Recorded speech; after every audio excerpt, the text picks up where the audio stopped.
কিংবদন্তি সঙ্গীত শিল্পী জুবিনের মৃত্যু রহস্য ঘিরে এবার নাটকীয় মোড়। গায়কের ম্যানেজার সিদ্ধার্থ শর্মা এবং সিঙ্গাপুর ইভেন্টের আয়োজক শ্যামকানু মহন্তকে গ্রেফতার করেছে পুলিশ। মঙ্গলবার রাতে সিঙ্গাপুর থেকে দিল্লি ফিরতেই ইন্দিরা গান্ধী আন্তর্জাতিক বিমানবন্দর থেকে আটক করা হয় মহন্তকে।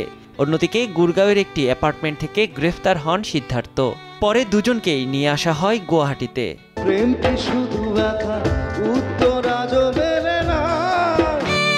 এদিকে কিছুদিন আগেই আটক করা হয় জুবিনের ব্যান্ডের ড্রামার শেখরজ্যোতি গোস্বামীকে। তারপর থেকেই খোঁজ চলছিল সিদ্ধার্থ ও শ্যামকানুর। স্বামীর মৃত্যুকে দুর্ঘটনাজনিত মানতে নারাজ স্ত্রী গরিমা। আয়োজক, ম্যানেজার সহ পুরো টিমকে সন্দেহ করছেন তিনি। তার দাবি, অবহেলার কারণেই মৃত্যু হয়েছে জুবিনের। জুবিনের মৃত্যু রহস্যের জট খুলতে সিঙ্গাপুর যাচ্ছেন আসামের বিশেষ তদন্তকারী দল। ডিজিপি এমপি গুপ্তার নেতৃত্বে গঠিত 10 সদস্যের এই টিম সিঙ্গাপুর সরকারের সঙ্গে নিবিড় সমন্বয়ে তদন্তের কাজ সম্পন্ন করবেন। মৃত্যুর পেছনে কোনো গাফিলতি বা অন্য কোনো কারণ রয়েছে কিনা তা খতিয়ে দেখতে বদ্ধপরিকর আসাম সরকার। নিয়াজ শুভ, সময় সংবাদ।